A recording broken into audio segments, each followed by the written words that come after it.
Hello everyone, welcome back to my YouTube channel. और इस video में मैं आपको जो है क्वेश्चन पेपर इकोनॉमिक्स जो है 17 मार्क्स का जो एग्ज़ाम हुआ है उसका एनालिसिस करा रहा हूँ। और जिसका सेट है पेपर कोड यहाँ पे आप चेक कर लेना, अपना मैच करा लेना 58/4/1 और ये है सेट 1।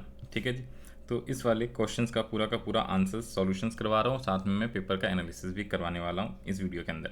तो सबसे पहले मैं क्या करता हूँ आपके लिए, एक काम करते हैं हम लोग। सबसे पहले जो है ना 10 क्वेश्चन जो मैक्रो इकोनॉमिक्स के एमसीक्यू वाले हैं और 10 क्वेश्चन जो हैं आपके इंडियन इकोनॉमी के इकोनॉमिक्स वाले जो हैं तो ये 20 के 20 क्वेश्चन सबसे पहले मैं एमसीक्यू डिस्कस करवा दे रहा हूँ। फिर उसके बाद जो है बाकी जो सब्जेक्टिव क्वेश्चन है उसका एक्सप्लेनेशन या उसका जो है हम लोग डिस्कस करेंगे।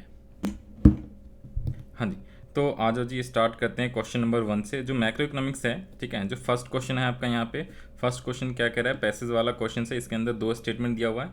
तो इसका जो करेक्ट आंसर है क्वेश्चन 1 का वो होगा statement 1 true and statement 2 is false. तो यहाँ पे आपको लिखा हुआ है क्या है, investment is defined as addition to the physical capital and change in inventory. तो ये करेक्ट है, ये ट्रू स्टेटमेंट बोला हुआ है, क्योंकि जो फिजिकल कैपिटल और इन्वेंट्री में चेंज होता है इन दोनों को जब ऐड करते तो जाके वो इन्वेस्टमेंट निकलता है। ठीक है जी। सेकेंड स्टेटमेंट कह रहा था एट इक्वियम level of income ex post investment and ex post savings are always equal. तो ऑलवेज इक्वल नहीं होता है, इसलिए ये वाला जो है फॉल्स है और फर्स्ट वाला जो है ट्रू स्टेटमेंट है। तो इसलिए इसका करेक्ट ऑप्शन होता है ए, आंसर ए है सही। फिर इसके बाद क्वेश्चन 2 की बात करें। क्वेश्चन 2 में बोला हुआ इंडियन इकोनॉमी कह रहे हैं, Indian company receive a loan from company located abroad. Abroad से कोई इंडियन कंपनी को लोन मिला हुआ है। This transaction would be recorded as current account में होएगा। ठीक है जी, ये करेंट अकाउंट कह रहे हैं, कैपिटल अकाउंट के अंदर हम रिकॉर्ड करते हैं, क्योंकि इससे क्या होता है, जो अगर आपने लोन लिया हुआ है ना तो इससे आपकी लैबिलिटी इंक्रीज हो गई। और कैपिटल अकाउंट का डेफिनेशन क्या था, विच ईदर क्रिएट्स लैबिलिटी और रिडक्शन इन दी एसेट्स। ठीक है, तो यहाँ पे लैबिलिटी क्रिएट हो रहा है बेसिकली, तो ये आपका जो है कैपिटल अकाउंट है। और आपको लोन मिल रहा है, इंडियन कंपनी को लोन रिसीव्ड हो रहा है, तो इसलिए ये क्रेडिट साइड यानी कि इनकम साइड प्लस साइड में आ जाएगा। तो ये हो जाएगा option C is the right answer, यहाँ पे क्रेडिट और ये कैपिटल अकाउंट के अंदर आएगा। नेक्स्ट क्वेश्चन है, हाँ जी, तो हम लोग क्वेश्चंस किस पे थे, क्वेश्चन नेक्स्ट थर्ड वाले क्वेश्चन पे थे। थर्ड वाला क्वेश्चन कह रहा है reserve bank of India dash government securities in bid of dash the stock of money in the economy. तो इसका क्या होगा, जो आरबीआई है, आरबीआई गवर्नमेंट सिक्योरिटीज़ को क्या करती है, सेल करती है, और सेल करने से क्या हो जाता है, डिक्रीज हो जाता है stock of money in the economy के अंदर। तो इसका करेक्ट आंसर ए है। 4 का जो आपका करेक्ट आंसर है वो इसका ऑप्शन ए होगा, statement A 1 is true and statement 2 is false. इसको आप यहाँ से रीड करा के एक्सप्लेन कर देते तो देखो, balance of payment account is always balance, ये एकदम 100% ट्रू है। बैलेंस ऑफ पेमेंट बीओपी जो अकाउंट होता है, यहाँ से आप दिखा सकता हूँ मैं, ये देख लो आप, बैलेंस ऑफ पेमेंट अकाउंट जो होता है, कहाँ पे था नोट, कहाँ पे है, एक सेकेंड कहाँ चला गया, balance of payment account macro economics ये रहा ना। तो जो सबसे लास्ट वाला जो चैप्टर है बैलेंस ऑफ पेमेंट अकाउंट, तो ये ऑलवेज बैलेंस होता है, क्योंकि जब आप बैलेंस ऑफ पेमेंट अकाउंट बनाते हो तो एक क्रेडिट साइड होता है, एक डेबिट साइड। तो ये ऑलवेज 1000 इक्वल्स टू 1000, तो जो जितना रिसीट साइड है उतना ही टोटल मिला के आपका पेमेंट साइड भी यानी आउटफ्लो साइड भी होता है। तो ये ऑलवेज क्या होता है, ये ऑलवेज आपका बैलेंस होता है। तो इसलिए यहाँ पे ये वाला ट्रू है। सेकेंड क्या कह रहा है, autonomous transaction restore balancing payment account. तो रीस्टोर नहीं होता, ऑटोनोमस क्या होता है, वो तो उससे सरप्लस डेफिसिट होता है। एकोमोडेटिंग आइटम से रीस्टोर होता है, ये भी इसी वाले चैप्टर्स का है। कहाँ गया ये वाला जो है, कहाँ, एक सेकंड, ये रहा, हाँ जी। तो ये वाले में ऑटोनोमस और एकोमोडेटिंग आइटम की बात करो तो जो एकोमोडेटिंग आइटम होता है ना, तो ऑटोनोमस में जो भी ट्रांजेक्शन्स में सरप्लस डेफिसिट होता है उसको बेसिकली क्या करता है, ये कवर करता है। तो एकोमोडेटिंग आइटम जो है वो क्या करता है, कवर करता है, रीस्टोर करता है, ऑटोनोमस आइटम नहीं करता है। तो ये वाला जो है आपका फॉल्स है और ये वाला आपका ट्रू है। तो इसका करेक्ट ऑप्शन ए होता है 4 का। फिफ्थ की बात करूँ तो ये बेहद ही आसान था। सर्कुलर फ्लो तो बच्चे पढ़ के जो है पूरा का पूरा लर्न कर रखा है, याद हो रखा होगा आपको। तो सबसे पहले बात करें फैक्टर्स ऑफ प्रोडक्शंस और गुड्स का सर्विसेज, तो इसे हम कौन सा फ्लो कहते हैं, इसे हम रियल फ्लो भी कहते हैं, और ये जो लास्ट वाला है इसे हम लोग मनी फ्लो भी कहते हैं। तो यहाँ पे क्या लिखा हुआ है, सबसे पहले हाउस होल्ड ने क्या किया, फैक्टर्स ऑफ प्रोडक्शन दिया है, फॉर्म ने गुड्स एंड सर्विसेज दिया। अब जो house hold factor of production देगा तो इसके बदले में ये मनी का फ्लो कौन करेगा, फॉर्म जो है हाउस होल्ड को करेगा, पेमेंट करेगा, जिसे हम बोलते हैं फैक्टर पेमेंट। तो यहाँ पे जो आएगा आपका फैक्टर पेमेंट्स आएगा। ठीक है जी, यहाँ पे आपका फैक्टर पेमेंट्स आएगा। और नीचे में क्या है, एक्सपेंडिचर, हाउस होल्ड जो है उसी पैसे को खर्च करता है किस पे, गुड्स एंड सर्विसेज पे। तो कंजम्पशन एक्सपेंडिचर इसको बोलते हैं, कंजम्पशन एक्सपेंडिचर। तो इसका जो करेक्ट ऑप्शन है वो आपका, इसका correct option factor and consumption है, सी वाला। इसके बाद इसके और वाले में कह रहा है operating surplus does not include कौन सा। देखो ऑपरेटिंग सरप्लस में 3 चीज़ें आती हैं। ऑपरेटिंग सरप्लस में क्या क्या आता है, रेंट रॉयल्टी आता है, इंटरेस्ट आता है और प्रॉफिट्स आता है। ठीक है जी, तो इसमें प्रॉफिट्स इंटरेस्ट रेंट अलग से दिया हुआ है, तो ये तो आता ही है, लेकिन इसने बोला डज नॉट इंक्लूड, कौन सा इंक्लूड नहीं होएगा, तो कंपनसेशन ऑफ एम्प्लॉयज़, ये अलग से ही हेडिंग होता था कंपनसेशन ऑफ एम्प्लॉयज़, क्योंकि जब हम इनकम मेथड से फार्मूला निकालते थे एनडीपी एट एफसी का, तो 3 चीज़ें ऐड करते थे, compensation of employees, operating surplus और मिक्स इनकम, तो ये अलग से दिया हुआ है। तो ये वाला जो है आपका डी आंसर जो है इसका करेक्ट सॉल्यूशंस है। क्वेश्चन 6 कह रहा है कि आपसे if the marginal propensity to save is 0.5 what will be the value of investment multiplier, choose the correct alternative. तो इसका सही आंसर है 2। कैसे, तो इसमें अगर आप K इक्वल्स टू फार्मूला याद है 1/MPS होता है और 1/1 - MPC भी होता है, तो आपको क्वेश्चन में दिया हुआ है MPS, तो सीधा सीधा 1/0.5 लगाओगे तो आंसर क्या हो जाएगा, 2 हो जाएगा, तो इसलिए इसका आंसर बी है। और कह रहा है an increase in national income occurs by 3000 crore as investment increase by 1200 crore, तो ये दिया हुआ है आपका डेल्टा आई और ये दिया हुआ है आपका डेल्टा वाई। और कह रहा है क्या, वैल्यू ऑफ इन्वेस्टमेंट मल्टीप्लायर, तो एक और फार्मूला होता है इन्वेस्टमेंट मल्टीप्लायर का, you know very well, delta Y upon delta I होता है। ठीक है जी, तो यहाँ पे इसकी वैल्यू पुट कर दो, डेल्टा आई दिया हुआ है कितना 1200 रुपये और डेल्टा वाई दिया हुआ कितना, हाँ जी उल्टा लिख दिया क्या, डेल्टा वाई दिया हुआ है 3000 और डेल्टा आई दिया हुआ है 1200, तो जब इसको आप सॉल्व करोगे तो 2.5 आंसर आएगा, तो इसलिए इसका करेक्ट आंसर कौन सा है, बी है। क्वेश्चन नंबर 7 की बात करिए, रॉन्ग क्वेश्चन है, इसमें एक बार देख लेना, ये ज़्यादातर जो है इसमें रॉन्ग क्वेश्चन इसलिए है, ठीक है जी, या फिर इसका जो सही ऑप्शन लग रहा है एक बार आप इसका डिस्क्रिप्शन में आप आंसर सेंड करना कि क्या होना चाहिए। अकॉर्डिंग टू मी जो है ना ये क्वेश्चन थोड़ा सा सही नहीं, देखो क्या बोला हुआ है, डिमांड डिपॉजिट्स इंक्लूड, तो जब आप डिमांड डिपॉजिट्स की बात करो तो मनी एंड बैंकिंग वाले चैप्टर्स में, मनी वाले चैप्टर्स में आ जाओ, ठीक है, M1 M2 M3 M4 होता था ना, तो जो M1 होता है, ठीक है, मनी सप्लाई के अंदर M1 होता था, इसके अंदर 3 चीज़ें, currency, demand deposits and other deposits आता है। ठीक है जी, तो यहाँ पे डिमांड डिपॉजिट्स की बात कर रहा है, तो डिमांड डिपॉजिट का मतलब होता है net demand deposits of the bank, तो demand deposits with commercial banks, cooperative banks excluding inter deposit bank. तो यहाँ पे इसने क्वेश्चन क्या पूछा है कि डिमांड डिपॉजिट्स के अंदर इंक्लूड कौन कौन सी चीज़ें होती हैं, currency and coins held with the public, तो ये डिमांड डिपॉजिट नहीं होता, जो पब्लिक के पास होता है उसे करेंसी एंड कॉइन्स अलग से बोलते हैं। डिमांड डिपॉजिट का मतलब वो पैसा जो बैंक के पास जमा होता है और कस्टमर कभी भी डिमांड करके विथड्रॉ कर सकता है, जैसे आप एटीएम कार्ड ले जाते हो, जब मर्जी तब विथड्रॉ कर लेते हो। तो इसमें 3 चीज़ें आती हैं, जो आपका सेविंग अकाउंट होता है, आपका करेंट अकाउंट होता है, ठीक है जी, करेंट अकाउंट और सेविंग अकाउंट होता है, ठीक है, क्योंकि रेकरिंग डिपॉजिट फिक्स डिपॉजिट नहीं होता है, 2 ही होता है, 2 ही, तो करेंट अकाउंट होएगा और सेविंग अकाउंट होएगा, तो ये दोनों इंक्लूड होता है, बाकी सब एक्सक्लूड होता है, तो इसमें करेंसी कॉइन्स तो आएगा नहीं। अदर डिपॉजिट विद गवर्नमेंट, तो गवर्नमेंट के साथ डिपॉजिट ये नहीं आना चाहिए, ठीक है जी, और इसमें ये आंसर भी हो सकता है, अगर क्वेश्चन सही होगा तो ये आंसर होने के चांस रहेगा, बट ये आंसर जो है होना नहीं चाहिए, बिकॉज डिमांड डिपॉजिट का मतलब जो कमर्शियल बैंक के साथ डिपॉजिट है, गवर्नमेंट के साथ डिपॉजिट नहीं है, उसको नहीं लेते, तो ये भी आंसर गलत है, ये भी आंसर गलत।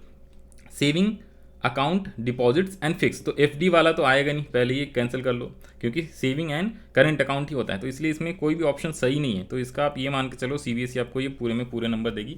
इस क्वेश्चन के लिए आप सीबीएसई को मेल वगैरह करना कि सही है या गलत है, तो मेरे हिसाब से तो ये क्वेश्चन रॉन्ग है, ठीक है जी। बाकी एक बार आप कमेंट में बताना कि इस क्वेश्चन का करेक्ट आंसर क्या होना चाहिए। क्वेश्चन 8 की बात करते हैं। क्वेश्चन 8 कह रहा है read the following statement carefully, कह रहा है क्या, depreciation of the domestic currency may lead to rise in export, तो जब डेप्रिसिएशन होता है तो यस एक्सपोर्ट में राइज होता है। जब आपकी इंडियन करेंसी क्या हो गई 70 रुपये से घट के 80 रुपये हो गई, ठीक है जी, तो आपकी डोमेस्टिक करेंसी में डेप्रिसिएशन हो गया। जब डेप्रिसिएशन होता है तो आप क्या करते हो, एक्सपोर्ट ज़्यादा करते हो और इम्पोर्ट कम कर देते हो, ठीक है जी। Due to depreciation of Indian rupee purchasing power of US dollar may increase, ये भी सही है, ट्रू बताया हुआ है भाई। आपकी डोमेस्टिक करेंसी क्या हो गई, डिक्रीज हो गई है, तो जो यूएस डॉलर की परचेजिंग पावर है वो बढ़ जाती है, तभी तो हम लोग एक्सपोर्ट करते हैं और इंपोर्ट कम कर देते हैं। तो इसका जो सही आंसर है बोथ 1 and 2 आर ट्रू। और मैं क्या कह रहा है, identify one of the following and intangible assets. Intangible assets कौन से होते हैं, जिसको आप देख नहीं सकते हो, ठीक है जी। इनटेंजिबल एसेट जिसको आप देख नहीं सकते, छू नहीं सकते, तो जो गुड्स एंड सर्विसेज होता है तो ट्रेड के अंदर, ये बैलेंस ऑफ ट्रेड के अकाउंट से क्वेश्चन लिया गया, ठीक है। इंपोर्ट ऑफ क्रूड ऑयल ये भी ट्रेड वाले में आता है, ठीक है। सर्विसेज वाला जो होता है ना, सर्विसेज वाला, वो से हम इनटेंजिबल एसेट्स बोलते हैं। तो जो आईटी सेक्टर है वो सर्विसेज, तो इसे हम लोग, इसका सही आंसर सी होएगा। कोल स्टील वगैरह भी जो है ये टेंजिबल में बैलेंस ऑफ ट्रेड के अंदर आता है, export of goods, import of goods. लेकिन जो export and import of services होता है, तो यहाँ पे export of IT sectors services to US है, तो यही आपका इंटेंजिबल आइटम्स आता है। 9th है, read the following statement, assertion and reason. Assertion क्या कह रहा है, excess demand does not lead to any increase in the level of real output, और excess demand create gap between actual demand and desire demand corresponding to the full employment. तो statement तो दोनों true है, but जो इसका जो first assertion है ना, इसका ये रीज़न ये सही नहीं दिया हुआ है, 100% सही नहीं, क्योंकि इसमें बोला ना एक्सेस डिमांड जो है does not lead to increase in the level of real output. Excess demand से रियल आउटपुट इंक्रीज नहीं होता है। क्यों नहीं होता है, इसका क्या कारण है, तो इसमें कारण में इसने बताया हुआ है बिकॉज क्वेश्चंस के अंदर कि भाई access demand create gap between actual, तो नहीं, ये स्टेटमेंट तो दोनों सही लिखा हुआ है, बट इसका एक्सप्लेनेशन जो है सही नहीं दिया हुआ, रीजन सही नहीं दिया, तो इसलिए बी ऑप्शन सही है, assertion and reason are true but reason is not correct explanation. 10 की बात करें, read the following assertion and reason. तो rich people have lower marginal propensity to consume as compare to poor people, ये true बोल रहा है, क्योंकि जो अमीर आदमी होते हैं ना, वो क्या करते हैं, अपना कंजम्पशन एक्सपेंडिचर कम कर देते हैं, ठीक है जी, और सेविंग जो है वो बढ़ा देते हैं। तो इसलिए जो आपकी MPS है ना, वो ज़्यादा होता है, MPC जो है कम होता है रिच पीपल का, और पुअर का जस्ट उल्टा होता है, ठीक है। तो ये ट्रू स्टेटमेंट बोला हुआ है, 100% true. Consumption curve makes an intercept on the Y axis at the above the origin. Above का मतलब क्या होता है, देखो जी, ये आपका ये जीरो होता है, ओरिजन का मतलब जीरो, तो जीरो से ऊपर ही तो होता है कंजम्पशन कर्व, AD कर्व भी ऊपर से होता है, ठीक है ना। तो इसलिए ये वाला भी आपका क्या है, ट्रू है। बट जो यहाँ पे असर्शन लिखा है, इसका करेक्ट एक्सप्लेनेशन लिखा है, ये तो कुछ और बात कर रहा है, ये कुछ और बात कर रहा है, दोनों है वैसे ट्रू, तो इसका बी जो है करेक्ट आंसर हो जाएगा आपका। तो मैंने आपको 1 से 10 तक के MCQ करा दिए सबसे पहले।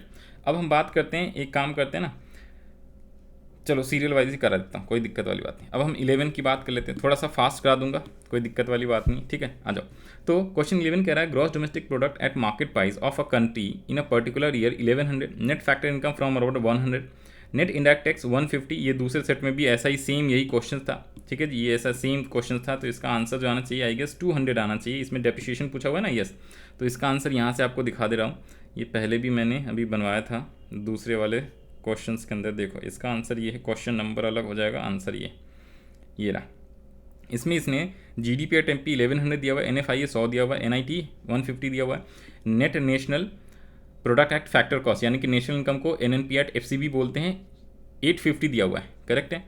अब यहाँ से आपसे क्या पूछा हुआ है, डेप्रिसिएशन पूछा हुआ है, तो देखो नेशनल इनकम दिया हुआ है 850, NNP एट FC बोलते हैं इसको, NNP एट FC, ठीक है जी, NNP एट FC। उसके बाद बात करूँ GDP एट MP दिया हुआ है, GDP एट MP, तो जब आप इन दोनों को कंपेयर करते हो, ठीक है जी, GDP और NDP एट FC को, कहाँ गया ये ना, तो NNP एट FC और GDP एट MP, तो इसमें से लेस करोगे डेप्रिसिएशन, ठीक है जी, NIT लेस करोगे और NFI ऐड करोगे, तब जाके आपका ये फार्मूला बनता है। तो यहाँ पे वैल्यू पुट कर दो, डेप्रिसिएशन आपको कैलकुलेट करना है, डेप्रिसिएशन को डेप्रिसिएशन रहने दो, तो इसका जो आंसर आएगा वो 200 करोड़ आ जाएगा। तो इसको आप आसानी से आप निकाल सकते हो, तो इसका आंसर 200 करोड़ आएगा। जिन लोगों का 200 करोड़ आया है उनका आंसर सही है, 3 में 3 नंबर। क्वेश्चन 12 कह रहा है, the central bank needs to intervene under the manage floating rate. ये स्टेटमेंट एब्सोल्युटली राइट है, yes. Do you agree with, yes we agree. Support your answer, तो आपको आंसर बताना। ये जो है आपका फॉरेन एक्सचेंज रेट वाला जो चैप्टर है ना, उसका है, फॉरेन एक्सचेंज वाला चैप्टर नंबर 11 जो है ना, मैनेज फ्लोटिंग रेट कहते किसका, देखो आपको डेफिनेशन से एक बार दिखा दे रहा हूँ, और बाकी आप एक्सप्लेनेशन जो है अपने हिसाब से लिख लेना। देखो जी, चैप्टर नंबर 1 पे आ जाओ जी, और जो types of foreign exchange rate था ना, टॉपिक नंबर 2 ही था, तो उसके अंदर मैनेज फ्लोटिंग रेट ये रहा। तो मैनेज फ्लोटिंग रेट क्या होता है, it is the mixture of flexible and fix exchange rate, ठीक है जी, float part and manage part. तो ये यहाँ से आपको लिख देना, सेंट्रल बैंक इंटरवीन करता है in foreign exchange market to restrict fluctuation in the exchange within certain limit, ठीक है, 100% विद इन सर्टेन लिमिट। तो ये आपको यस करना है, अग्री, और लिख देना एक्सप्लेनेशन। नेक्स्ट है क्या, differentiate between surplus in balance of trade and current account. तो करेंट अकाउंट सरप्लस और बैलेंस ऑफ ट्रेड ये आसानी से लिख सकते हो। चैप्टर नंबर ये जो है आपका बैलेंस ऑफ पेमेंट वाले चैप्टर्स का है, तो डिफरेंशिएशन करना है, आसानी से लिख लोगे, कोई दिक्कत वाली बात नहीं। बैलेंस ऑफ ट्रेड और बैलेंस ऑफ पेमेंट के सरप्लस, ठीक है जी, इस वाले क्वेश्चंस का है, तो इसमें से आप जो है आसानी से लिख सकते हो। क्या क्वेश्चन था, क्वेश्चन था surplus in balance of trade and current account. तो करेंट अकाउंट क्या होता है, ब्रॉडर कंसेप्ट होता है। बैलेंस ऑफ पेमेंट जो होता है ये रहा, balance of trade and balance of, ये पेमेंट है, balance of trade and balance of current account, कहाँ गया, ये करेंट अकाउंट कॉम्पोनेंट है, ठीक है जी। तो यहाँ पे ये ना balance of trade and balance of current account, तो इन दोनों के बीच डिफरेंस लिखना है। एक दो और पॉइंट इसमें एक्स्ट्रा करके आप लिख सकते हो, ये भी मैंने आपको क्लास में कराया था। तो 12 भी हो गया। 13 की बात करें, suppose consumption function for an economy, ये भी एक न्यूमेरिकल क्वेश्चन है, इसे भी आपको करा दे रहा हूँ। ये भी क्वेश्चंस, ये सेम क्वेश्चन भी दूसरे सेट में था। देखो इसका आंसर भी होना चाहिए मेरे पास, एक बार दिखा देते हैं इसका आंसर। इसका आंसर कहाँ है, नहीं है क्या इसमें? चलो इसका आंसर मैं दोबारा से यहाँ पे करा देता हूँ। ये रहा ना, ये वाला क्वेश्चन है, देख लो एक बार आंसर। ये 13, हाँ जी, इस क्वेश्चन में क्या करें, देखो जी, ये क्वेश्चन नंबर 13 ही है ना, 13। इसमें कह रहा है क्या है, आपका कंजम्पशन दिया हुआ है 80 plus 0.75 C for consumption, Y for national income and investment 200 crore दिया हुआ है। सेम ये क्वेश्चन क्या अलग है, इसमें ये 100 है, ठीक है, यहाँ पे इसने 80 कर दिया है। ओके, तो इसका आंसर भी आपको यहाँ पे कैलकुलेट करा दे रहा हूँ। ये क्वेश्चन नंबर भी यहाँ पे 13 है, ठीक है। इसका सॉल्यूशन, ये सेट कौन सा था, 5841, यही है ना सेट 5841। तो इसमें सी दिया हुआ है आपका, सी दिया हुआ है कितना, आ जाओ जी, सी दिया हुआ है, लिख लो जो जो दिया हुआ है, 80 प्लस 0.75 वाई। फिर उसके बाद दिया हुआ है आपको वाई, नेशनल इनकम दिया हुआ है। नेशनल इनकम कितना दिया हुआ है, नेशनल इनकम दिया हुआ है 200 करोड़, ठीक है जी, 200 करोड़ लिख लो जी, 200, ये 200 करोड़। और आई नहीं दिया हुआ है। और आपसे क्या क्या पूछा हुआ है इस क्वेश्चन में, आपसे कह रहा है इक्विवेलेंट लेवल ऑफ इनकम निकालें, इक्विवेलेंट लेवल ऑफ इनकम निकालें, value of consumption and savings at equivalent level निकालना है, 2 और 2 4 नंबर में। तो ये बहुत ही आसान सा क्वेश्चन होता है और बड़ा इंपॉर्टेंट होता है। मैं बार बार बोलता था क्लास के अंदर, इस टाइप्स के क्वेश्चन आते हैं 4 नंबर से 6 नंबर में, करके जाओ। तो इसको लो, ये आ जाओ जी।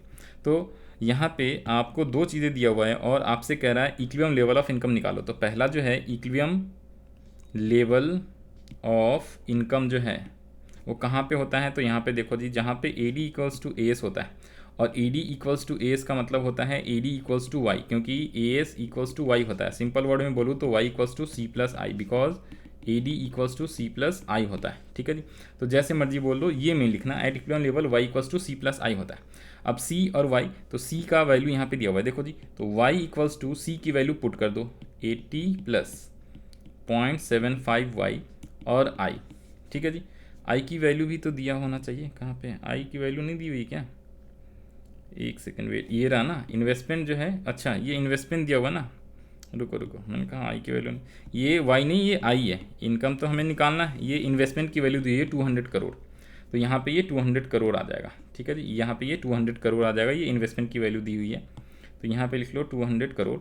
तो ये आपका जो है अब सोल्यूशन यहाँ पे कर दो, वाई की वैल्यू कैसे आ जाएगी, 80 प्लस 200, 280 प्लस 0.75 वाई और ये वाई। तो जब आप y वाले इस तरफ कर दोगे तो y minus 0.75 Y equals to 280, तो हेंस y इक्वल्स टू 280, एक लाइन में शॉर्ट कर दिया, यहाँ पे 0.25 आ जाएगा जब इसको माइनस कर लोगे आप, तो ठीक है जी। तो ये y की वैल्यू कितनी आ गई, y इक्वल्स टू, जब इसको कैलकुलेट करोगे, कैलकुलेटर से कैलकुलेट कर लो एक बार, तो ये आ गया आपका 280 डिवाइडेड बाय 0.25, ये आ गया आपका 1120 करोड़, ठीक है। एक बार ये आंसर सही से मैच करा लेना, क्या इसमें कोई गलत तो नहीं है, ठीक है जी। एक बार आंसर कैलकुलेशंस जो है मेन चेक कर लेना, ठीक है। आंसर वैसे ही बनाएंगे, कैलकुलेशन आप चेक कर लेंगे। ये फर्स्ट का आंसर हो गया। और जब मैं सेकंड की बात करूँ तो इसका आंसर यहाँ पे लिख लो, ये तो हैगा 1120। और सेकंड की जब मैं बात करूँ, value of consumption and saving निकालना है, तो यहाँ पे ये निकालना बहुत ही आसान है।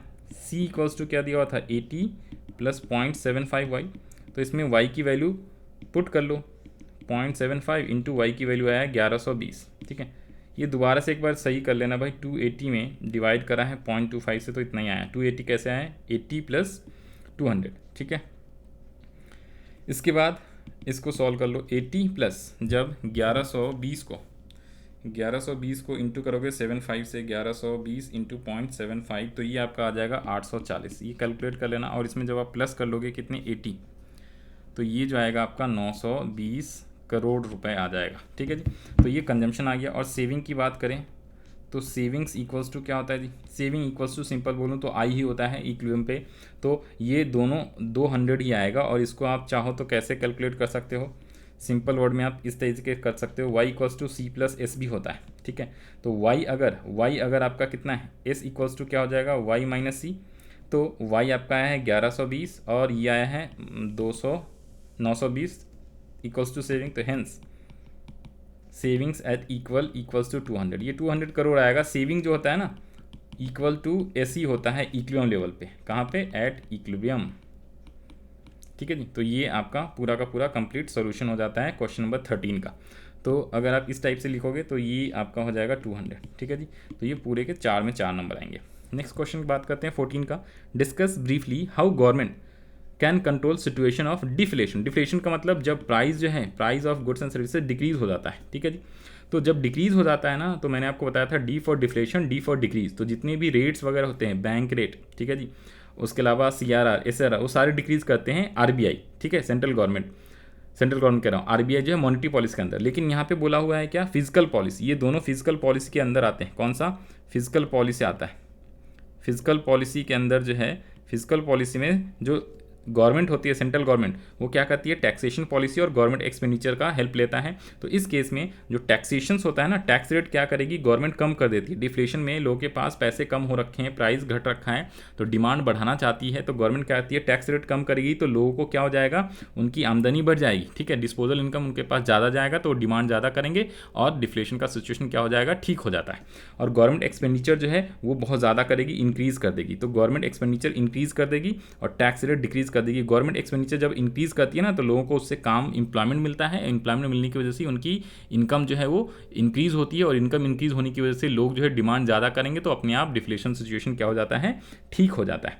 तो ये इसमें आपको आंसर लिखना था। ठीक है जी, ओके, तो इसका एक्सप्लेनेशन भी मैंने बता दिया। 15 की बात करें, 15 तो ये पैसेज है, आप इसको रीड करके आंसर आप आसानी से लिख सकते हो, कोई मुश्किल वाली बात नहीं। वैसे क्वेश्चन देख लेते हैं। Identify and discuss the functions of central bank indicated in the above text, state any 2 advantages of digital rupees. तो ये डिजिटल रुपीज़ के बारे में पैसेज बोला हुआ है। आजकल जो है गवर्नमेंट ने क्या किया हुआ है, ठीक है, 2022 में मोदी जी ने बेसिकली ₹रुपी को बढ़ावा दिया था। उन्होंने बोला डिजिटल पेमेंट वगैरह ज़्यादा ज़्यादा कोशिश करो, ताकि जो है फिजिकल लेन देन जो है मनी का कम हो, तो ब्लैक मनी वगैरह का कम चलन होएगा। और यू कैन से जो नकली नोट, आजकल एक मूवी भी आई थी फर्जी वाली मूवी, ठीक है, नकली नोट जितने भी चल रहे हैं उन सब पे कंट्रोल किया जाए, लगाम लगाया जाए।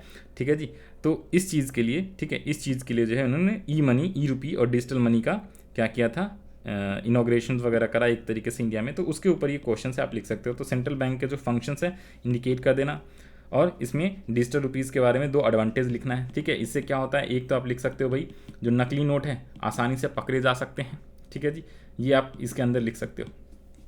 तो ये आपका क्वेश्चन नंबर 15 भी आंसर था, कोई मुश्किल वाली बात नहीं थी। नेक्स्ट है 16 क्वेश्चन। ये एक तरीके से आप कह सकते हो वैल्यू बेस्ड क्वेश्चन है, इसी टाइप का वैल्यू बेस्ड क्वेश्चन इसे कहते हैं। 16 कह रहा है क्या, machine purchase by form is always capital good. नहीं, आंसर इज नो। ऑलवेज नहीं होता ना, हो भी सकता है, नहीं हो सकता। ऑलवेज वर्ड बोला ना, तो ऑलवेज नहीं होता भैया। मशीन जब अगर आप परचेज करते हो, सुनना ज़रा ध्यान से, तो अगर आपने मशीन परचेज कराया है किसी फैक्ट्री में यूज़ करने के लिए, ठीक है, और उससे कोई गुड्स एंड सर्विसेज का प्रोडक्शन कर रहे हो, तो उस केस में वो कैपिटल गुड्स है। लेकिन अगर आपने मशीन खरीदा और आपने कंज्यूम कर लिया खुद के यूज़ के लिए, मान लो अगर आप 4 व्हीलर खरीदते हो, ठीक है, कार खरीदते हो, मारुति खरीदते हो, मारुति कह रहा हूँ, कार या वैन खरीदते हो, और आप खुद के कंजम्पशन के लिए उसको यूज़ कर रहे हो, ठीक है, तो वो कंज्यूमर गुड्स, कंजम्पशन गुड्स कहलाएगा। लेकिन अगर आप कार या 4 व्हीलर, मशीन, कोई भी चीज़ खरीदते हो, फैक्ट्री में लगाते हो और उससे प्रोडक्शन वगैरह करके कोई भी चीज़ का क्या करते हो आप, सेल परचेज बिजनेस करते हो, तो उस केस में वो कैपिटल गुड्स कहलाता है। तो ये ऑलवेज सही नहीं होता। Do you agree with this statement? No, don't agree. ठीक है, गिव रीजन, आपको बता देना, रीजन दे दिया मैंने। Define the following, net export, externalities, problem of double counting. हो, ये बहुत ही इंपॉर्टेंट टॉपिक है, ये बच्चे छोड़ के जाते हैं। पिछले साल भी ये क्वेश्चन एग्जाम में आया था। ठीक है जी, तो इसको आप कहाँ से कर सकते हो? ठीक है जी, externalities, net export and problem of double counting, ये अलग अलग है। एक्सटर्निटीज आपको अलग चैप्टर में मिलेगा, ठीक है, वो यूनिट 1 का ही है basically. Net export, import minus import करा, एक्सपोर्ट माइनस इंपोर्ट को कहते हैं। एक्सटर्निटीज़ का मतलब होता है डिसएडवांटेज, एक तरीके से नुकसान, ठीक है, एक्सटर्निटीज़ जो होती है। और आपका जो है प्रॉब्लम ऑफ डबल काउंटिंग, तो ये आपका मनी एंड बैंकिंग वाले क्वेश्चंस के अंदर से प्रॉब्लम ऑफ डबल काउंटिंग जो होता है, मनी एंड बैंकिंग कह रहा हूँ, ये कौन सा था आपका, ये नेशनल इनकम का जो वैल्यू एडेड मेथड है, वैल्यू एडेड मेथड में डबल काउंटिंग के अंदर क्या होता है बेसिकली, जब आप कोई भी गुड्स प्रोडक्शंस करते हो और एक पर्सन दूसरे पर्सन को ट्रांसफ़र करता है, फिर तीसरे पर्सन को ट्रांसफ़र, फिर वो चौथे पर्सन को ट्रांसफ़र करता है। मान लो जो है किसी ने शुगर केन का प्रोडक्शंस करा, फिर इसने शुगर बनाया, फिर शुगर से मान लो इसने शुगर से और मान लो कोई स्वीट्स बना दिया, तो इसमें डबल काउंटिंग की प्रॉब्लम होती है। ये आपका वैल्यू एडेड वाले क्वेश्चंस का है। इसका आंसर्स कहाँ पे देखो, ये आंसर भी मैं आपको दिखा देता हूँ। देखो चैप्टर नंबर 4 में मिलेगा डबल काउंटिंग की प्रॉब्लम, ये भी बताया हुआ था। ये रहा प्रॉब्लम ऑफ डबल काउंटिंग, ठीक है। इसमें इस टाइप से आपको लिखना था, फार्मर, मिलर, बेकर, ये वीट का एग्जांपल दिया हुआ और मैंने वहाँ पे शुगर का दिया, तो ये आपको पूरा पूरा एक्सप्लेन करना था। फिर इसकी बात करें नेक्स्ट क्वेश्चन का। हाँ जी, नेक्स्ट क्वेश्चन जो है आपका क्वेश्चन नंबर 17 का और वाला पार्ट देखो भाई, 17 का ये सेकेंड पार्ट। इसके अंदर कह रहा है क्या, क्वेश्चन 17 के अंदर ये वाला हो गया क्या, ओके 17 अभी हुआ नहीं ना, 17 पहले करो। 17 क्वेश्चन नंबर 17 में आओ। 17 कह रहा है government provides essential items like food grains almost free to the family below poverty line. जो पुअर लोग होते हैं उनको फ्री में सारी चीज़ें फूड ग्रेन्स जैसे गेहूँ, चावल, चीनी, ये सब जो है प्रोवाइड किया जाता है, ताकि जो है उनके बीच की जो खाई है ना, inequalities between wealth and income जो है उसको रिड्यूस करने के लिए गवर्नमेंट बजट वाला जो चैप्टर्स है, चैप्टर नंबर 10, उसका जो है ऑब्जेक्टिव्स जो था वो वाला है, ठीक है। इसको आप यहाँ पे देखो, जो गवर्नमेंट बजट चैप्टर्स है चैप्टर नंबर 10, उसके अंदर जो है ऑब्जेक्टिव्स ऑफ गवर्नमेंट बजट है, उसका सॉल्यूशंस यहाँ पे लिखना था। ये रहा गवर्नमेंट बजट के ऑब्जेक्टिव्स क्या हैं, ये रहे। टोटल 6 ऑब्जेक्टिव्स आपको पढ़ने थे 1 2 3। तो इसमें जो reducing inequalities in income and wealth है, ये हर सेट में यही वाला क्वेश्चन पूछा हुआ है अलग अलग तरीके से, तो इसमें इसका एक्सप्लेनेशन आपको करना था, ठीक है जी। ये वाला सेकेंड वाला कि इसके अंदर गरीब से कम टैक्स लिया जाता है, उनके वेलफेयर के लिए काम किया जाता है, फ्री में हेल्थ सेवाएं, फ्री में फूड ग्रेन्स प्रोवाइड करेंगे, और अमीर लोगों से, रिच पर्सन से ज़्यादा टैक्सेस कलेक्ट करेंगे, ताकि इन दोनों के बीच के जो डिफरेंसेस हैं इनकम एंड वेल्थ का, इनइक्वालिटीज़ है, उसको रिड्यूस किया जा सके। Define the following. Revenue deficit, primary deficit आप आसानी से लिख सकते हो। रेवेन्यू डेफिसिट का मतलब क्या होता है, हाँ जी, रेवेन्यू डेफिसिट का मतलब क्या होता है, जो रेवेन्यू रिसीट्स होता है माइनस, उल्टा बोल दिया ना, revenue payments minus revenue receipts को हम लोग रेवेन्यू डेफिसिट बोलते हैं, क्योंकि पेमेंट जब ज़्यादा होता है, एक्सपेंडिचर जो है जब ज़्यादा होता है इनकम से। और प्राइमरी डेफिसिट के अंदर आता है क्या, फिजिकल डेफिसिट माइनस जब इंटरेस्ट पेमेंट कर दोगे, इंटरेस्ट का पेमेंट कर दोगे, तो ये सिंपल सा फार्मूला होता है, ठीक है। ये मैंने आपको बताया था कौन से चैप्टर्स में ये भी बजट का ही है, ये भी बजट का ही है। यहाँ पे आओ ये दिखा दूँ, ये राजी, यहाँ पे मैंने फार्मूला बताया था, primary deficit fiscal minus interest payment, और revenue deficit revenue expenditure minus revenue receipts. और इसका एक्सप्लेनेशंस आपको ये फार्मूला लिखना है, बाकी एक्सप्लेनेशंस आप आसानी से लिख सकते हो। इसके मीनिंग क्या होता है, इंप्लीकेशंस, मेजर क्या होता है, ठीक है। 2 नंबर का सवाल है, इंप्लीकेशंस वगैरह कुछ भी आप लिख दोगे, 4 5 6 लाइन लिख दोगे आप, तो आसानी से नंबर मिल जाएगा। और बैलेंस ऑफ, क्या है, बैलेंस कह रहा हूँ प्राइमरी डेफिसिट के बारे में, तो सिंपल वर्ड में बोलूँ तो देखो, रेवेन्यू डेफिसिट क्या होता है, जब रेवेन्यू एक्सपेंडिचर जो है रेवेन्यू रिसीट से जब ज़्यादा होता है तो उसे हम रेवेन्यू डेफिसिट बोलते हैं। प्राइमरी डेफिसिट के अंदर सिंपल बोलूँ तो जितना भी आपने फिजिकल डेफिसिट किया हुआ है, जो भी अपनी टोटल बोरिंग्स करा है, उसमें से इंटरेस्ट का जो पेमेंट है वो सिर्फ हटाते हो ना, तो उससे आपको पता चलता है कि सिर्फ और सिर्फ आपने जो है बोरिंग्स कितना करा है, एक्सेप्ट इंटरेस्ट पेमेंट, जो पुराना वाला लोन है उस पर इंटरेस्ट पेमेंट करने होते हैं, तो उसको हटाने के बाद जो इकोनॉमी के लिए मेनली जो डेफिसिट इस साल जितना एक्सपेंडिचर वगैरह करा वो प्राइमरी डेफिसिट के अंदर आता है। तो इस टाइप से आप एक्सप्लेन लिख सकते हो। नेक्स्ट क्वेश्चन है, state whether the following statement are true और फॉल्स। ट्रू और फॉल्स बताना है। Higher tax on higher income group aims to achieve the reallocation of resources objective, ये फॉल्स है। रीअलोकेशन ऑफ रिसोर्सेज के लिए ये नहीं होता अच्छा एक सेकेंड, ये भी यहीं का है, गवर्नमेंट बजट का जो ऑब्जेक्टिव है, रीअलोकेशन ऑफ रिसोर्सेज, यहाँ पे आओ रीअलोकेशन रिसोर्सेज, क्योंकि हायर टैक्सेस तो reduce the inequalities between income and wealth होता है, और रीअलोकेशन ऑफ रिसोर्सेज के लिए हम लोग जो फर्स्ट है ना, इसमें भी सेम है, टैक्स कंसेशन सब्सिडीज़ देते हैं और directly producing goods and services का करते हैं। तो यहाँ पे आ जाओ जी, high tax rate on higher income, तो ये आपका रिड्यूसिंग इनइक्वालिटीज, तो ये आप इसमें फॉल्स लिखोगे। Borrowing are revenue receipts of the government, तो बोरिंग जो होती है रेवेन्यू रिसीट्स नहीं होता बल्कि कैपिटल रिसीट्स होता है, ये भी फॉल्स है, capital receipts. Fiscal deficit always lead to inflation, हाँ यस, ये तो ट्रू है। जब भी फिजिकल डेफिसिट होता है ना, जितना ज़्यादा बोरिंग्स वगैरह करोगे, ठीक है, तो उससे मार्केट में उस इकोनॉमी में इन्फ्लेशन का सिचुएशन ज़्यादा रहता है। तो जैसे हमारा इंडिया वगैरह है, हमारे इंडिया में फिजिकल डेफिसिट रहता है, तो हमारे इंडिया में ज़्यादातर इन्फ्लेशन का सिचुएशन रहता है, डिफ्लेशन बहुत कम होता है। तो यहाँ पे आप ये लिख सकते हो, पहला जो है आपका फॉल्स है, और इसके साथ में आपको रीज़न बताना है, रीज़न बता दिया। दूसरा जो है ये भी फॉल्स है, तीसरा ट्रू है। एक बार ये फर्स्ट वाला दोबारा से कर लेना, देखो यहाँ पे मैंने बता दिया इसका एक्सप्लेनेशन, क्योंकि इसमें टैक्स कंसेशंस और सब्सिडीज़ दिया जाता है, ना कि रिच पर्सन से टैक्स ज़्यादा लिया जाएगा और गरीब से कम लिया जाएगा। और directly goods and services government खुद ही प्रोड्यूस करती। और जो ये वाला है ना, इनकम एंड वेल्थ को रिड्यूस करने के लिए रिच से टैक्स ज़्यादा लेते हैं और गरीब से कम टैक्स लेते हैं। तो ये वाला यहाँ पे बताया उसने कि high tax rate higher income यानी रिच पर्सन से लेते हैं। ये income and reducing income and wealth के बीच जो इनइक्वालिटीज़ है उसको रिड्यूस करने के लिए वो दिया हुआ, लेकिन बोला हुआ रीअलोकेशन ऑफ रिसोर्सेज। तो ये आपका आंसर एग्जैक्टली 100% क्या है, ये फॉल्स है। तो मैंने ये बता दिया। और ये जो है कैपिटल रिसीट्स है, ना कि रिवेन्यू रिसीट्स है। ठीक है जी, तो false false true. Section section B की बात करें, इंडियन इकॉनमी, तो इसके अंदर आ जाओ जी। पहले 10 क्वेश्चन जो है 18 से लेकर 28 तक के एमसीक्यू, इसका सॉल्यूशन मैंने लिख दिया, इसको फास्ट तरीके से कर लो फटाफट। मैथ्स करा लो सिंपल। 18 कौन सा है, under British rule commercialisation of agriculture resulted shifting the agriculture production from this crop to that crop, तो फूड से कैश क्रॉप में आ गए थे हम लोग। ठीक है जी।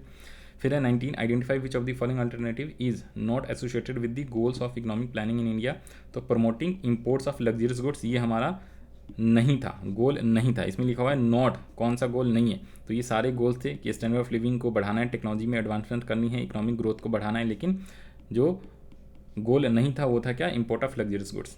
नेक्स्ट इसका बी पार्ट कहता है in 1951 agriculture contribution to India's income, India's national income was dash, तो सबसे लोएस्ट था भाई, जब आज़ाद हुआ था ना उस टाइम पे बहुत ही कम था। तो लोएस्ट अमंग दी 3 सेक्टर्स, सबसे कम था नहीं, यहाँ पे लोएस्ट नहीं होएगा भाई, इसका आंसर होना चाहिए, एक बार इसका आंसर कंफर्म कर लेना भाई, यहाँ पे हाईएस्ट होना चाहिए एग्रीकल्चर सेक्टर का। जब देश आज़ाद हुआ था ना तो उस टाइम पे एग्रीकल्चर सेक्टर का तो कंट्रीब्यूशन सबसे ज़्यादा था, अभी के डेट में सबसे कम हो गया है और सर्विस सेक्टर का ज़्यादा हो गया। ठीक है, 3 सेक्टर्स है ना, एक है primary sector, secondary sector, tertiary. Primary के अंदर एग्रीकल्चर सेक्टर आता है, सेकेंडरी के अंदर मैन्युफैक्चरिंग सेक्टर आता है, और थर्ड जो आता है सर्विस सेक्टर। तो सर्विस सेक्टर का अभी की डेट में सबसे ज़्यादा है, ये तो हमेशा पहले भी बीच में था, अभी भी बीच में। एग्रीकल्चर का सबसे कम हो गया, जब देश आज़ाद हुआ था तो एग्रीकल्चर सबसे ज़्यादा हो रखा था, उसका कंट्रीब्यूशन देश में बहुत ज़्यादा लोग एग्रीकल्चर पर निर्भर थे और उसी का कंट्रीब्यूशन ज़्यादा था, सर्विस का कम। तो इसका सही आंसर ए होना चाहिए। बाकी एक बार आप डिस्क्रिप्शन में बताने इसका क्या आंसर आपने लिख के आया है।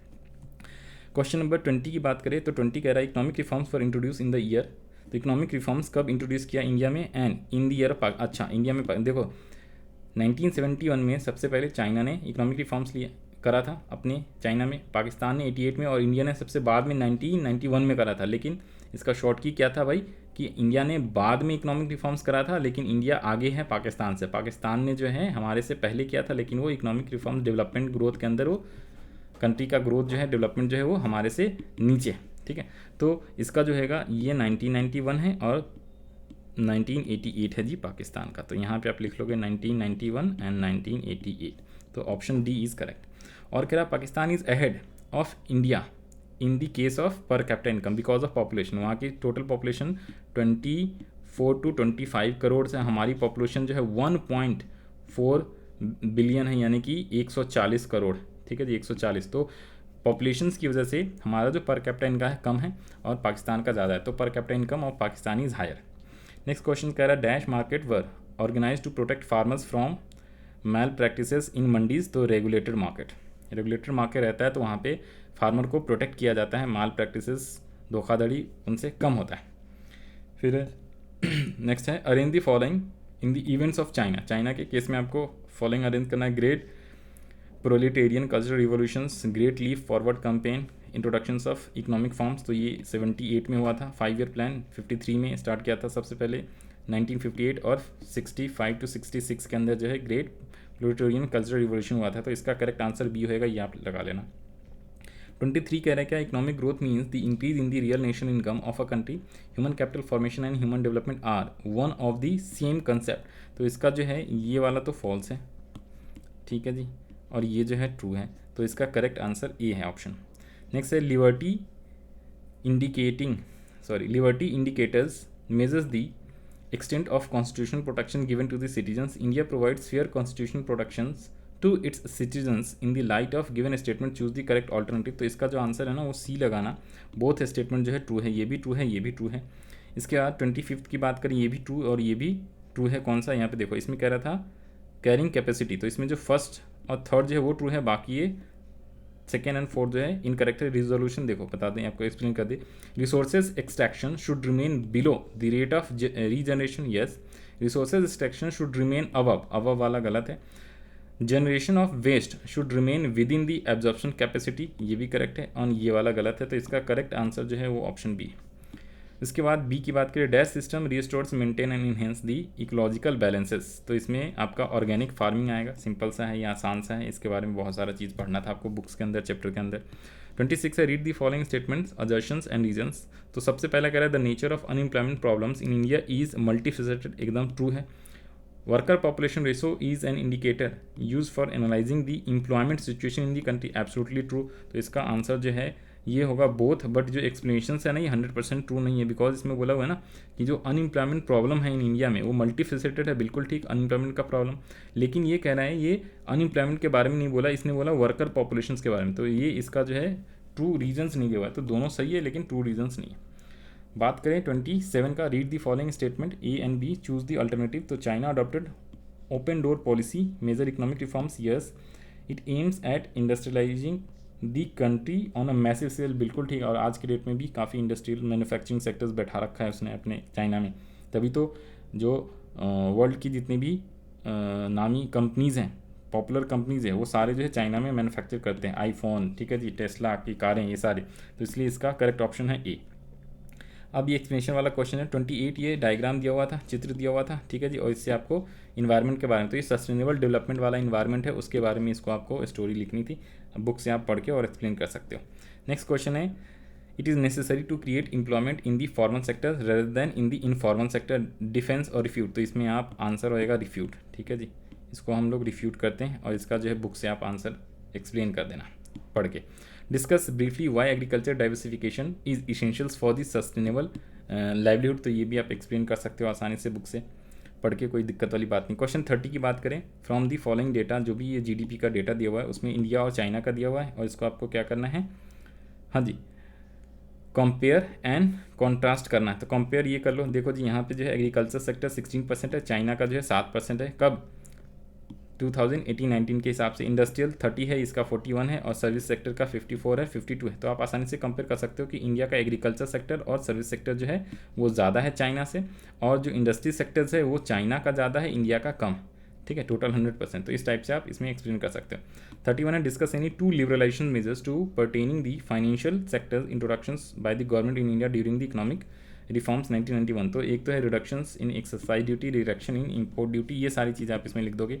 लिबरलाइजेशंस के बारे में बताया हुआ है, तो जो टैक्सेस था, टैक्सेशंस की पॉलिसी थी, जो रिस्ट्रिक्शंस थे वो गवर्नमेंट ने हटा दिए थे और काफ़ी हद तक कम कर दिया था। लाइसेंस वगैरह वाला भी लिख सकते हो, लाइसेंस जो देने में कंपनीज़ को पहले दिक्कत करती थी सरकार, वो जो है उसको कम कर दिया था, आसानी से वो लाइसेंस दे रहा था, ठीक है जी, ये चीज़ें। सेल्फ हेल्प ग्रुप, ये बहुत ही आसान सा टॉपिक है, ठीक है, लेकिन बहुत ही ज़्यादा इंपॉर्टेंट है, इसको बार बार पढ़ाया था बुक के अंदर, तो इसके बारे में आप बुक से आसानी से लिख सकते हो, कोई मुश्किल वाली बात नहीं है। 33 जो है adoption of village bye parliamentary, तो ये आपको ये पैसेज दिया हुआ है, इसको आपको रीड करना है सैगी के बारे में, ठीक है, और इसमें भी आप आसानी से लिख सकते हो इस पैसेज के बेसिस पे, साथ में इसके लिए आपको जो है बुक का जो कंटेंट है, चैप्टर्स है, उसको भी पढ़ना पड़ता है। नेक्स्ट क्वेश्चन क्या 34, इसका आंसर भी आप आसानी से लिख सकते हो, देखो जी बहुत ही आसान सा क्वेश्चन पूछा था, लैंड रिफॉर्म्स के बारे में पूछा हुआ है भाई, तो चैप्टर 1 का है, आसानी से लिख सकते हो। Why public sectors given leading role in industrial development during the plan period, तो प्लान पीरियड के, क्योंकि सोशलिस्ट में क्या होता है ना, सारी चीज़ें पब्लिक के हाथ में होती है, सरकार के हाथ में होती है, तो इसलिए जो है वो प्लान पीरियड के अंदर जो है उसका कंट्रोल होता है। Explain the reasons Y industrial sectors has perform poorly in the reform period, और डिस्टिंग्विश बिटवीन बाइलेटरल, बाइलेटरल का मतलब होता है टू साइड एग्रीमेंट, और मल्टीलेटरल का मतलब बहुत सारे, जैसे इंडिया ने सिर्फ और सिर्फ, मान लो जी इंडिया ने सिर्फ और सिर्फ रसिया से एग्रीमेंट करा कि तेल वगैरह हमें क्या करना है, इंपोर्ट करना है, तो वो बायलेटरल होता है। लेकिन अगर इंडिया ने मान लो रसिया से भी, ठीक है जी, और यू कैन से आप जो है सऊदी अरब से भी, ईरान से भी, इराक से भी, सबसे भी एग्रीमेंट कर लिया, ठीक है, सभी कंट्री से किसी भी चीज़ के बारे में एक एग्जांपल बताएं, तो उसे मल्टीलेटरल बोलते हैं। मल्टीलेटरल मतलब एक देश जब ट्रेड करने के लिए सभी देशों से या बहुत सारे देशों से एग्रीमेंट कर लेती है, और बायलेटरल सिर्फ दो कंट्री आपस में किसी भी चीज़ के लिए, ट्रेड के लिए एग्रीमेंट करते हैं, उसे बायलेटरल बोलते हैं। तो ये था आपका कंप्लीट एनालिसिस ऑफ इकोनॉमिक्स का पेपर जो आज के डेट में हुआ है, पेपर कोड ये है आपका, ठीक है, 5841 सेट नंबर 1 है, तो ये मैंने आपको करा दिया। आई होप आपको ये सारी चीज़ें समझ में आ गया होगा और आपने अपना आंसर मैच करा लिया होगा। Thank you for watching this lecture, हम लोग मिलेंगे नेक्स्ट वीडियो में, बाय बाय।